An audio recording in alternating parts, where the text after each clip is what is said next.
Hello and welcome, Killing Time. This is the show that searches for entertainment that does not suck. My name is Iyaz, and with me, as always, is the man they call Rob the Robber because he's a thief of smiles. That's not true. He gives people smiles because he's a dentist. Wait, do you take people's... You don't just, remove their faces. Anyway, today, let's find out how things are going, by the way. How's it going, Rob? It's going great. How are things with you? Well, things are going just fine. I think the frame rate might be pretty terrible right now, and if it is, we apologize. I'm running this show on a 10-year-old machine, which I need to put a bullet in. So, let's sorry, do that Bessie. Next time I visit. Yeah, I think that might be possible, and hopefully there'll be enough funds in the Patreon thing. If you can see that in the bottom corner, patreon.com/Iyaz. Folks are supporting the show. I don't know why. We do really appreciate it, so thank you for supporting us, and we'll come back later to our video producers on this. But today, we're going to be talking about Christopher Robin. And you see Christopher Robin right there? That's Ewan McGregor. And then there's Pooh, and there's Piglet. Tigger. And there's a Tigger, and there's an Eeyore. Yeah, so that's the entire movie. Okay. I got to see it the other day with my son, and it's Disney's latest film, I think. The one that just came out before it might have been that Avengers movie or something in between. I don't know. It was an indie movie, right? Small. Yeah. A small Disney company. They're putting things together. So we won't do any spoilers about this unless you want to.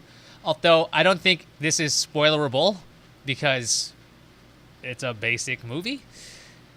So let me explain the plot of the movie. I'll just run the trailer as we're talking. You've got Christopher Robin. He's the Imagineer, I guess, of this whole thing. He imagines these animals are alive as children. He's got a very active life. And we get to see that. We see him as a boy talking with his animals. And then he grows up. He's got a family. And then he's got a job. And he's riding his bike in the dark. And he's talking about how he can't be around his family very much. He's got to work. I'm just going to narrate the trailer and explain this. But then he runs into Pooh near a park of some kind, actually in a park, and Pooh seems to be alive, and he can't tell if he's going crazy or not, or if people can hear this thing. He's just trying to get Pooh home. Pooh hasn't found his friends. He doesn't know where they are, and he's trying to figure out what's going on. And so there's our adventure. We've got Pooh, and we've got grown-up Christopher Robin, and they're trying to make things work. And there's a train at some point as well. The train scene's actually very funny. And you can see that Ewan McGregor is also playing Obi-Wan Kenobi during this whole film. So that's the synopsis of the movie. The trailer is actually quite good at this. It tells you everything you're going to see. Jim Cummings is the voice of Winnie the Pooh, as is always been the voice, or at least in recent memory. So there's also Brad Garrett is doing Eeyore's voice, which is the voice people remember. And that's basically the outline of the movie. He's trying to reunite Pooh with his friends, and he's trying to battle this concept of being a man who has grown up. So, since this is geared toward kids, I'm going to go with there isn't a point in the movie where we find out Ewan McGregor has had a psychological break. He does think at some point that he's losing his mind. Yeah. But it's quickly taken care of. I don't know if this is a spoiler or not, but it's quickly taken care of. Okay. So now, did you like the movie as an adult watching this movie? I think it was a very good movie. It's technically excellent. It looks beautiful. It looks like a storybook. It has this fairy tale storybook feel. And it's well shot. The framing is such that it feels like you're opening up a 2-page spread so many times where you got Pooh and Christopher Robin sitting in a corner, and you got this beautiful spacious sky around them. And it very much has that same feel of opening a book. Now, is that something that kids will have? Will they have that same experience? Is that how kids do it these days? I don't know. For me, I haven't read the books, but I've seen the books. So I'm like, okay, this is very nice, very picturesque. The plot's really simple. If you've ever seen a movie, you will know where it's going. Pooh, I want to say he's got a lot of catchphrases. Okay? He's got oh bother, or I do nothing all day. Nothing's impossible. And the weird thing is I'm watching this movie with my son who is 8 and watching this in a press screening, and there's a lot of children there. The people that reacted most to Pooh's catchphrases were the adults. The children, I believe because it's maybe the first or second time they're seeing this character, they're not as familiar. It's not a fanboy moment. They're just like, oh, that's just what he says. They don't know that this is like, oh, bother is a phrase, or like his addiction to honey being such an issue. Right. Well, they didn't grow up with him like we did. Yeah. Or like our generation did. Exactly. So these kids are just seeing this for the first time, so it doesn't have that same kind of reaction. Now, maybe it'll be different. Maybe there'll be some crazy, well-researched Winnie the Pooh kid fans, but that did not seem to be the case when I went to see the film. It reminds me a bit of Paddington, I think, if you're going to compare it at all to anything, because you've got a talking bear. You got Haley Atwell playing the wife. Very good. Good for him. And there's Pooh. Very much so. So, let's see. Can you guess how this movie goes? How about that? I won't spoil it. Could you guess how this film works?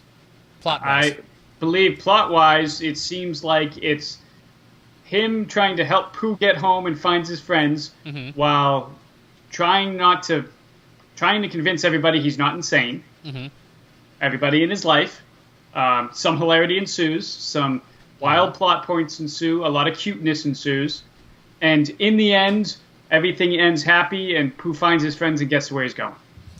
Very close. I'd say you're about 80% there. The only thing you left out is a conflict between Christopher Robin and his family, such that he's spending too much time being a grown-up and not spending enough time being a father and a husband, and the same wistful Christopher Robin that exists as a child and even as a younger adult before he gets married. So in some respects, and this might be spoilery, so I'm going to hit the bumper.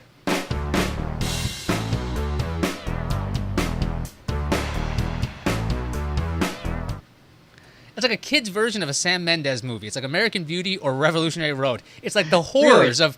Think about, that idea that when you have this family life, the American dream as it is, that you lose part of yourself and you're so busy into work, you just don't care about the stuff that you used to care about.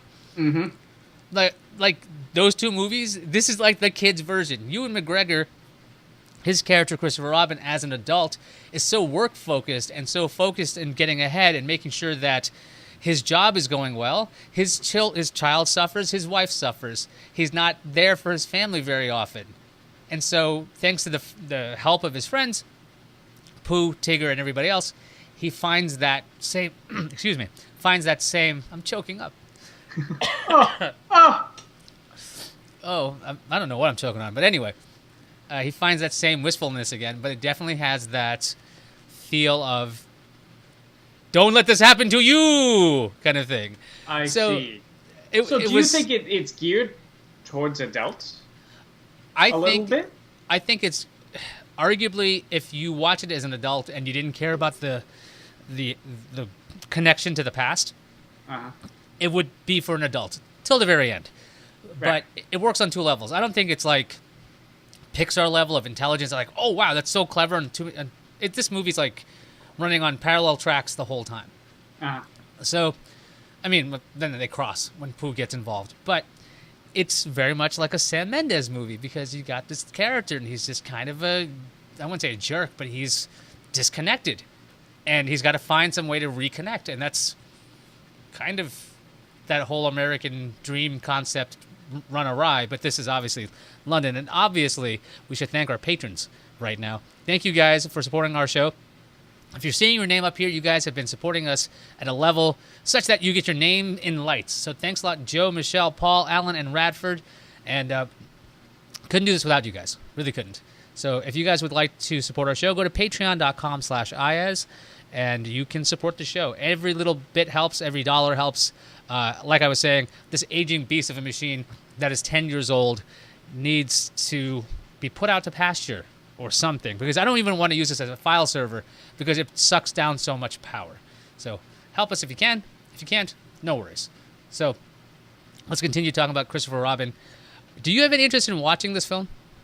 A little bit. I was a Winnie the Pooh fan when I was a kid, and it's got some actors and actresses that I do like. My question to you is this going to rake it in the money for Disney? No. Okay. I don't think so. I think this movie, and this might be some kind of tunnel vision of mine, I haven't seen a lot of advertising for this. I haven't either. I only heard about it a couple weeks ago. And not that I was looking, but that was the first time I heard about it. it doesn't seem like there's a huge pent-up demand for this. It could be, I think, a quiet hit, very quiet hit. It's got a really good story. It's got a really good heart. It's beautifully shot. I think word of mouth might help this thing live on for a little bit, but I don't think it's going to be like this surprise monster hit. Yeah. Now, if I'm wrong, I'm wrong, and I'll totally eat my words next episode, but it seems like it's kind of flying under the radar because my thought, go ahead. The reason I think it's not going to be a huge success, but it'll do well is it's coming out towards the end of kids' summer break. Parents are doing their vacation thing. There's not a ton of kid-friendly movies out there. So you get rainy days, people are going to see movies with their kids. This is going to draw them in.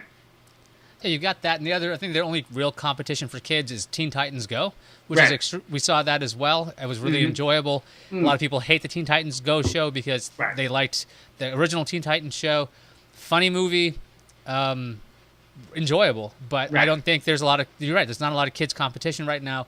And yeah, there's a lot of these big summer popcorn movies, but Christopher Robin, I think arguably the title might keep people away because they think of Winnie the Pooh as the lead character. Right. And Christopher Robin just so happens to be there. And this is really about an adult's tale. So maybe kids will enjoy it because these are beautifully well-crafted either animatronics or CG characters. They look great. And, you know, if you're talking about, I want to talk about the CG a little bit.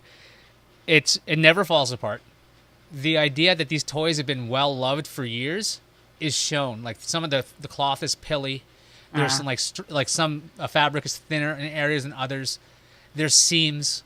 Like it's not this idyllic version of any of the characters. It's like this kid's been playing with these toys for 10 years, and you are seeing the wear and tear, which I thought was this great grounded realism considering what the story is. And there's a lot of realism in this entire movie until the very end, and it gets a little bit then fairy tale-y end of the fairy tale book, which is understandable. But like you were saying, I think it's just the lack of advertising and the lack of demand. It just isn't. I don't see it being a huge hit. Now watch, next week it's gonna make like $400 million, and I'll be like, I didn't see it being a hit. I didn't see that coming. So I will gladly eat my words on. And Disney, if you want to thank him for allowing that to happen, it's Iyaz Akhtar. That's right, Iyaz, Akhtar. Or patreon.com/Iyaz. You can just send donations there direct from the company. Feel free, Disney. Yeah, you know, here's the deal, by the way, Disney. I would like to, and this might sound like I'm sucking up, but I'm not. I still really like the fact that Disney, as a company, has never, ever, ever triggered a content ID warning from YouTube. Right. Because they know that if it's from their stuff and their trailers, maybe people who talk about this stuff can use it with fair use. So thank you, Disney. CW and Warner Brothers, what are you doing, guys? I know The Flash Season 4 sucked. That's not on me. You can't hide that stuff. That was on you. All right, with that, let's get out of here. Let's get going. If you guys like this show, go to patreon.com/Iyaz. You can support the show. If you like this, you want to listen to this stuff as a podcast, available at killingtime.tv. We got the audio and video feeds there. There's no ads on the thing other than us talking about Patreon. And that should do it for us. We will see everybody next time on killingtime.tv.